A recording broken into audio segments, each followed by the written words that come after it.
Hey there, welcome to Venture with Jazzy. Today we're going to be talking about credit scores because a lot of us haven't been taught this topic in school. I wanted to give some information on that as well as how we can easily boost our credit score. If you're finding this video valuable, please give it a thumbs up. I'll really appreciate it. Let's first talk about what is a credit score. You can think of it as a financial report card. It tells the bank or those who need to look at it how responsible you are with your money. Just like in school where your grades are based on how well you do on tests, your credit score is based on your history of borrowing and repaying money. If you borrow and pay money back on time, your score increases. If you don't though, your score will go down. So why is that important? Your credit score will affect your ability to borrow money. A good credit score can help you borrow a car, get a home loan, get an apartment, or even premium cards. A good credit score can also help you save money because these banks that will lend you money, they'll deem you as less of a risk to lend to,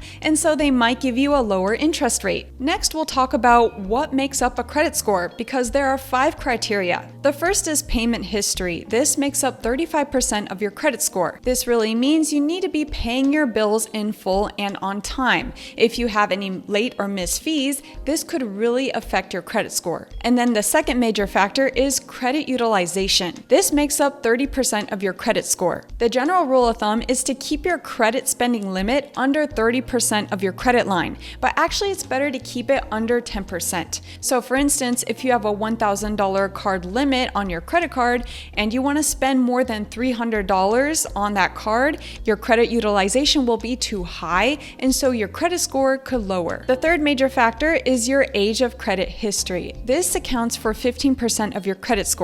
So don't close any old accounts. As for the fourth major factor, it is the type of credit, and that accounts for 10% of your credit score. So there's different kinds of credit, which include your credit card, car loans, as well as mortgages. If you have various lines of credit, this can help increase your credit score. And finally, the fifth component to your credit score is hard inquiries. This accounts for 10% of your credit score.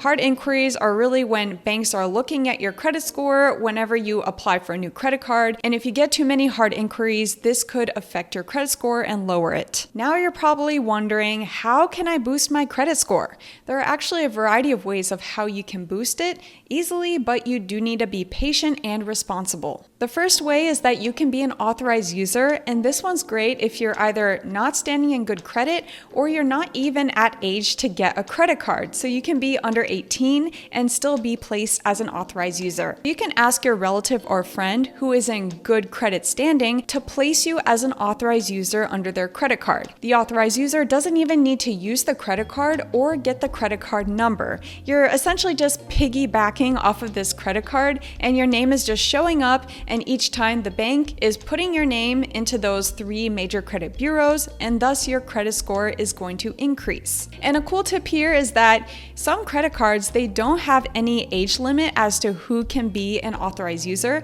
So you could basically put your 5-year-old as an authorized user, and then they can start building credit. And then you might be thinking, is there any catch? Because this sounds too easy and an easy way to increase your credit score. Yes, there is. You should not be placed as an authorized user under someone who isn't really good at paying their cards, because if they do have a decrease in their credit score, then that means you also might receive a decrease in credit score as well. Another thing to mention is that some banks, they do not send the authorized user to the major 3 credit bureaus. So for instance, there's Capital One and Bank of America. Just make sure you're doing your research so then you can get this credit score bump. And the second one is to pay bills on time. Now this is a major factor. We already talked about it. It makes up 30% of your credit score. You need to make sure you're paying your bills in full on time.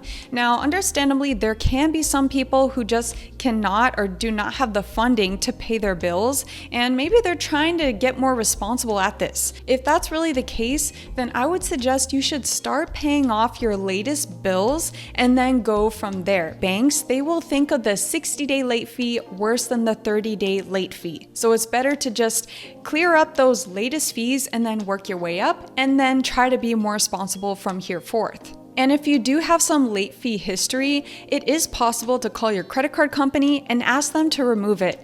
They can do it out of courtesy, but they're not inclined to do it. Just be kind and they might possibly do it for you. The third way you can actually boost your credit score is to actually get more credit cards. Just make sure they don't have any annual fees. This does kind of sound counterintuitive because if you get more cards, then that could place more hard inquiries onto your credit score and then your credit score could lower. But this actually can be an effective way to boost your credit score. Now, why is that? Because of your credit utilization rate. For instance, if you need to buy some things, but you don't want to put all of it onto one card to make your credit utilization more than 10%, then by having more cards, you can put that spending on different cards and keep your utilization low. Therefore, your credit score will boost overall. This is also a great way to maximize on all those welcome bonuses. A fourth way to increase your credit score is to ask for a limit increase. So if you don't want to get more credit cards, you can call your credit card company and ask them for a limit increase.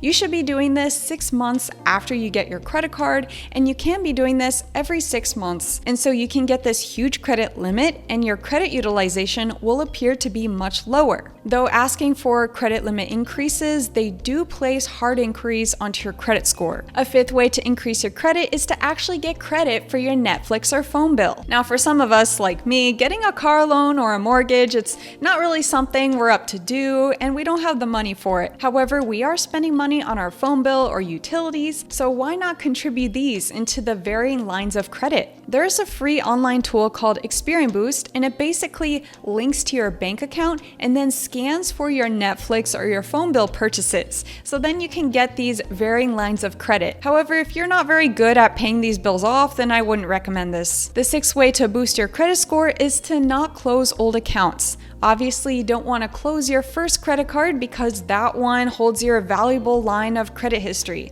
But you also don't want to close any other types of cards. Your age of credit history is averaged among all your lines of credit, and closing any of those cards will lower your age of history. And you might be thinking that you want to close one of your cards because you're paying an annual fee for it and you're not using the card. In this case, you can downgrade your card and just call your credit card company, ask for a downgrade, and that won't affect your credit history. And there are some cards that don't have a direct downgrade. Just make sure you're doing your research before you're applying for that card so you know what to do in the future. These were my tips on how you can boost your credit score. I'd like to know in the comments which of these are your favorite. For me, I think my favorite is to get new cards because trying to take advantage of all those cool bonuses. So that's just me. Anyway, if you like this video, please subscribe, leave a thumbs up, and I'll see you in another one. Bye-bye.